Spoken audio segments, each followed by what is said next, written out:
وہ اس ملک کے ساتھ وفادار ہیں یا غدار ہیں؟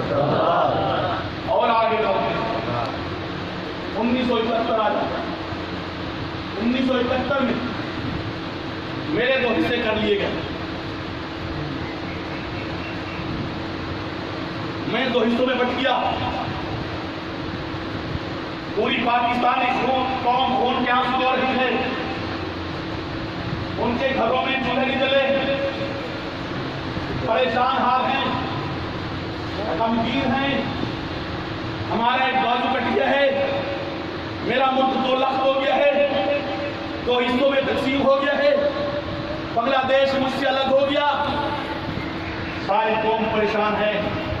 اس موقع پر ایک طبقہ کھڑے ہو کر خوشی میں بھنگڑے ڈال رہا تھا, ایک طبقہ کھڑے ہو کر گھی کے چراغ جلا رہا تھا, ایک طبقہ کھڑے ہو کر مٹھائیاں تقسیم کی جا رہی تھی.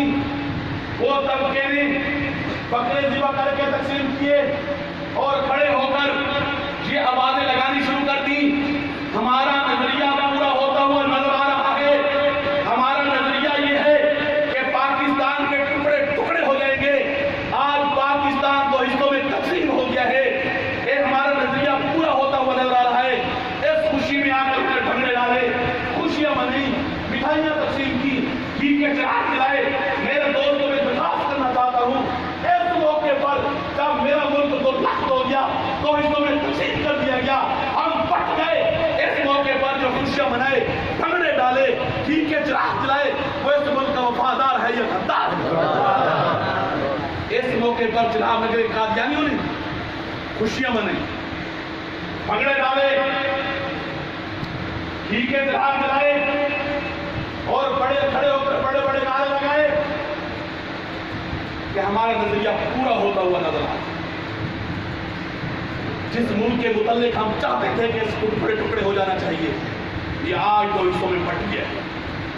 ہماری خواہش پوری ہو گئی ہے, ہماری تمنا پوری ہو گئی ہے, ہماری من کی مراد پوری ہو گئی ہے. اس موقع پر جو اس طرح کی گفتگو کرے وہ اس ملک کا وفادار ہے یا غدار ہے؟ میں تفصیلات نہیں جاتا, بالکل قریب لے آتا ہوں آپ دوستوں کو. یہ جو ابھی رمضان شریف گزرا ہے, شاید 2017 میں گزرا ہے. اس سے جو پچھلا رمضان شریف وہ 2016 میں جو رمضان شریف گزرا, اس رمضان کی 27 رمضان کو تمام قومی اخبارات کے اندر یہ خبریں پرنٹ ہوئی. اگر آپ دوست آج 27 رمضان 2016 کی اخبار اٹھا کر دیکھیں تو آپ کو یہ خبر ضرور ملے گی. اس اخبار کے اندر یہ خبر پرنٹ ہوئی, صوبہ سندھ کے ضلع بدین کے ایک دیہات میں بم بلاسٹ ہوا. جناب چیئرمین صاحب, بیان دی ریکارڈ FIR میرے پاس موجود. خبر پرنٹ ہوئی بدین کے دیہات میں کہ ایک گھر میں بم بلاسٹ ہوا. انتظامیہ وہاں پہنچی, ایک آدمی موقع پر گرفتار کر لیا گیا. اس گھر کا محاصرہ ہوا, اس گھر سے سینکڑوں بم برآمد ہوئے. اس کی تفتیش ہوئی, تفتیش کے بعد 27 لوگ اور گرفتار کر لیے گئے. ان 27 لوگوں سے پوچھا گیا کہ تم کون لوگ ہو, کہاں سے آئے ہو, یہ اتنے زیادہ بم یہاں کیوں رکھے ہیں, آپ کے کیا مقاصد ہیں؟ ان 27 لوگوں نے بتایا کہ ہم سارے کے سارے قادیانی اور مرزائی ہیں. کہاں سے آئے؟ انہوں نے کہا کہ ہم سارے جناب نگر سے آئے ہیں. اتنے زیادہ بم یہاں کیوں رکھے ہیں؟ انہوں نے کہا کہ ہم نہیں رکھے, ہماری جماعت نے یہ بم یہاں پہنچائے ہیں. میاں لوگوں کیوں پہنچائے؟ انہوں نے کہا کہ ہمارے ذمے یہ کام سونپا گیا ہے, ہمارے ذمے یہ ڈیوٹی لگی ہے کہ 4 دن کے بعد عید آ رہی ہے. عید والے دن صوبہ سندھ کی بڑی بڑی عیدگاہوں میں ہم نے یہ سارے بم بلاسٹ کرنے تھے, اور بلاسٹ کر کے ہم نے پورے صوبے کو خون آلود کرنا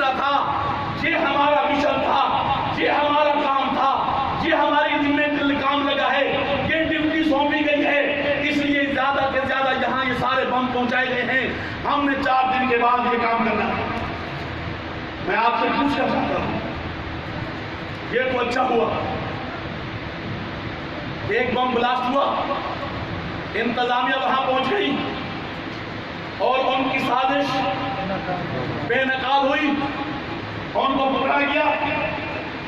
اگر یہ ساری ان کی جو سازش کر کامیاب ہو جاتی تو صبح سے مل جاتی۔ اس ملک عزیز میں یہ قادیانی ایسا طبقہ ہے، چھوٹا ہو یا بڑا، جوان ہو یا بوڑھا، ملازم ہو یا کاروباری، سبزی کی ریڑھی لگاتا ہو یا تانگا، ہر قادیانی کا یہ نظریہ ہے یہ ملک کا وجود باقی نہیں رہنا چاہیے، یہ ملک پاکستان اکھنڈ بھارت بن جانا چاہیے، نظریہ ہے ان کا، اس کا نام و نشان مٹ جانا چاہیے، اس کے ٹکڑے ٹکڑے ہو جانے چاہیے۔ اس لیے 1994 کے برطانیہ کے قادیانیوں کے اجتماع میں قادیانی خلیفہ آخر میں کھڑا ہوا، جب دعا کا وقت آیا اس نے ہاتھ اٹھائے، میک کے سامنے قادیانی خلیفہ کھڑا ہے، سامنے قادیانی جماعت بیٹھی ہے اور دعا کا اسٹارٹ یہاں سے لیتا ہے، آئے میرے اللہ پاکستان کے ٹکڑے ٹکڑے ہو جائیں، پاکستان کو باقی نہیں رہنا چاہیے، پاکستان کا وجود ختم فرما، پاکستان ختم فرما، پاکستان کا نام و نشان مٹا دے یا اللہ۔ 1994 کے جلسے میں قادیانی خلیفہ اپنے اجتماع کے آخر میں جب دعا کے لیے آتا ہے تو دعا کا اسٹارٹ یہاں سے لیتا ہے۔ اجتماع کے بعد قادیانی جب پاکستان کے واپس پاکستان میں آئے، کراچی سے لے کر پشاور تک پاکستان کے خلاف سازشیں شروع کر دی انہوں نے۔ شاید آپ کو معلوم ہو کہ نہ ہو، آج سے ایک ماہ قبل انڈیا کا صدر اسرائیل کیا، اخبار آپ کے اندر تمام چیزیں پرنٹ ہوئی ہیں۔ انڈیا کا صدر کہاں گیا؟ وہاں قادیانی خلیفہ نے شپیش اس سے ملاقات کی، ان کی آپس میں مذاکرات کی، وہ تمام مذاکرات ریکارڈ پہ قادیانی خلیفہ نے اس کو کہا کہ آپ پاکستان کے اوپر چڑھائی کریں، ہماری پوری قادیانی جماعت آپ کے ساتھ کھڑی ہے، آپ طرح کا ہم تعاون کریں گے، جس طرح کا تعاون چاہیں گے ہم کریں گے، لیکن آپ وقت ضائع کر رہے ہیں، آپ پاکستان کے اوپر چڑھائی کیوں نہیں کرتے؟ یہ مذاکرات ہوئے ہیں انڈیا کے قادیانیوں کے ساتھ۔ میں آپ سے پوچھتا ہوں کہ یہ طبقہ پاکستان کا وفادار ہے، پاکستان کا وفادار ہے؟ پاکستان کے اندر جتنی بھی دہشت گردی کی جا رہی ہے اس دہشت گردی کے پیچھے کس کا ہاتھ ہے؟ دہشت گردی کون پھیلا رہے ہیں؟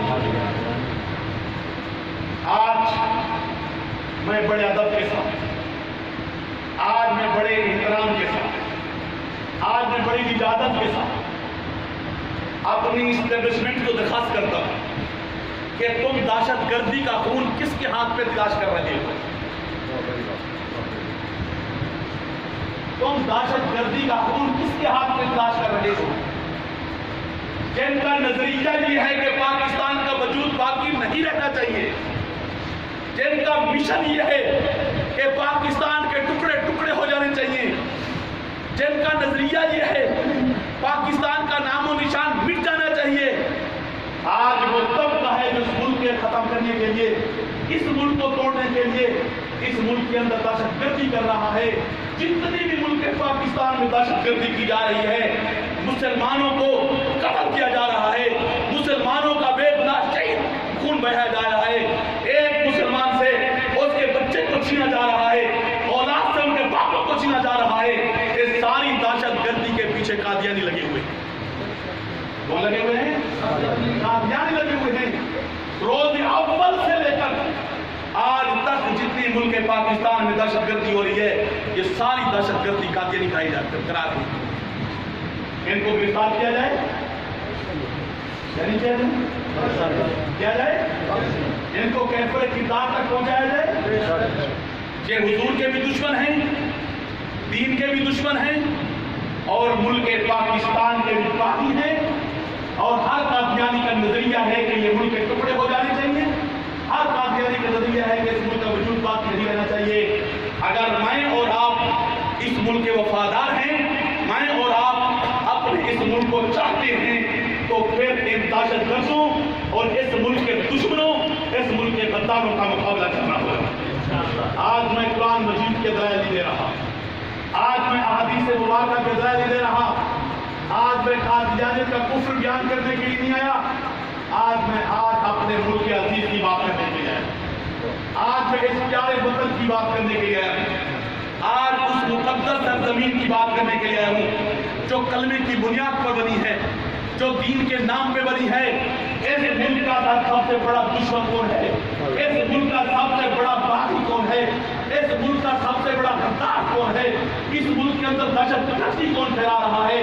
اگر اس ملک کے اندر تم محبت رکھتے ہو, اس ملک کے ساتھ تم وفا کرنا چاہتے ہو, تو پھر ان غداروں کا مقابلہ کرنا ہوگا, ان دہشت گردوں کا مقابلہ کرنا ہوگا, ان ملک کے دشمنوں کا مقابلہ کرنا ہوگا. اس ملک کے اندر سب سے بڑا خطرہ اس ملک کو ہے تو قادیانی فتنے سے, جسے ہے قادیانی فتنے سے ہے. میں دین کی بات نہیں کر رہا, آج ملک کی بات کر رہا ہوں. اس ملک کے محافظ حفاظت ہونی چاہیے. مجھے اور آپ کو اس ملک کا محافظ بننا چاہیے, بننا چاہیے, بننا چاہیے. اگر چاہتے ہو کہ یہ ملک باقی رہے, اگر چاہتے ہو کہ اس ملک کی سالمیت باقی رہے, چاہتے ہو کہ اس ملک کی بقا باقی رہے, تو پھر ان دشمنوں کا مقابلہ کرنا, اس دہشت گردوں کا مقابلہ کرنا ہوگا. ابھی میرے چیئرمین صاحب درخواست کر رہے تھے, شاہ جی نے بھی اشارہ کیا, چھوٹے شاہ صاحب نے بھی اشارہ کیا کہ کلمہ چوک آپ کے آمد دوسیات میں, کلمہ چوک میں وہاں بہت ساری زمین قادیانیوں نے دھوکے کے ساتھ, فراڈ کے ساتھ اپنے نام کرانے کی کوشش کی ہے. ہمارے ناقابرین نے اس کے اوپر سٹے لگوایا ہے. سٹے لگ جانے کے باوجود, سٹے لگ جانے کے باوجود یہ دہشت گرد, یہ ملک غدار آپ کے آمد کو سیال میں اپنی کالونی بنانے کا پروگرام بنا چکے, کثرت آبادی کرنے کا پروگرام بنا چکے. میں آپ سے پوچھنا چاہتا ہوں کہ ملک کے وفادار بھی موجود ہیں, ملک کے محافظ بھی موجود ہیں, اور ملک کے غدار اور دہشت گرد آپ کے اس علاقے میں کالونی بنائیں, آپ کے اس علاقے کے اندر اپنی آبادی زیادہ سے زیادہ لے آنے کا منصوبہ بنائیں اور اس کی تکمیل کے لیے تگ و دو کریں, اور میں ملک کا محافظ, ملک کا وفادار چپ رہوں. کیا میرے لیے یہ سوالیہ نشان نہیں ہے؟ میرے لیے سوالیہ نشان نہیں ہے. میرے متعلق میں نے کیا پیغام دیا ہے کہ میں ملک کے محافظ اور حفاظت کرنے والے کا دعویٰ بھی کروں, ملک کی سالمیت کی جنگ لڑنے کا دعویٰ بھی کروں, ملک کے وفادار ہونے کا دعویٰ بھی کروں, اور میرے ہی قدموں کے نیچے اس ملک کے غدار بسیں اور بستے ہی چلے جائیں. میں کیا پیغام دے رہا ہوں؟ میرے دوستو, آج کے بعد میں یہی آخری پیغام دینا چاہتا ہوں کہ خدا کے لیے آگے بڑھو, ملک کے لیے آگے بڑھو, ملک کی حفاظت کے لیے آگے بڑھو, اور آج کے بعد یہ فیصلہ کر کے اٹھو ہم ان اندرونی دشمنوں کا مقابلہ کریں گے, ان اندرونی دہشت گردوں کا مقابلہ, ان اندرونی غداروں کا مقابلہ کریں گے. اگر خدا نہ کرے, اللہ سے ڈرنا چاہیے, خدا نہ کرے اگر اس میرے ملک کے اوپر کوئی برا وقت آ گیا, خدا نہ کرے اگر کوئی ایسا میرے ملک کے اوپر برا وقت آ گیا, تو یہ ایسا فیصلہ کر کے اٹھو انشاءاللہ اس ملک کی بقا کے لیے ہم اپنی پاک فوج سے 10 قدم آگے بڑھ کر اس ملک کی حفاظت کریں. ایک آخری بات کرنا چاہتا ہوں, یہ کفر اور اسلام کی جنگ شروع سے چلی آ رہی ہے, یا یہ سمجھ لیں ان غداروں اور دہشت دہشت گردوں کے ساتھ میری اور آپ کی جنگ پاکستان کے بن جانے کے بعد سے شروع چلی آ رہی ہے، لیکن جنگ جیتنے کے لیے دو چیزیں بہت ضروری ہوتی ہیں۔ جنگ جیتنے کے لیے دو چیزیں ضروری ہوتی ہیں۔ نمبر ایک تدبیر، کیا تدبیر۔ نمبر دو طاقت۔ نمبر ایک تدبیر، نمبر دو طاقت۔ طاقت ہو اور تدبیر نہ ہو جنگ جیتی نہیں جاتی۔ تدبیر ہو اور طاقت نہ ہو جنگ جیتی نہیں جاتی۔ طاقت نوجوانوں کے پاس ہے، طاقت نوجوانوں کے پاس ہے، تدبیر اس بوڑھے بابے کے پاس ہے۔ طاقت کس کے پاس ہے؟ نوجوانوں کے پاس ہے، تدبیر بوڑھوں کے پاس ہے۔ جب نوجوان اور بوڑھے اور اپنے بزرگوں کا اعتماد لے کر آگے بڑھیں گے تو انشاءاللہ پہلے بھی ہم نے جنگ جیتی ہے، اب بھی انشاءاللہ جنگ جیتیں گے۔ اگر نوجوان طاقت کا مظاہرہ الگ کر رہے ہوں، بابے الگ بیٹھ کے کچھ سوچ رہے ہوں، تو پھر ہم جنگ جیت نہیں سکیں گے۔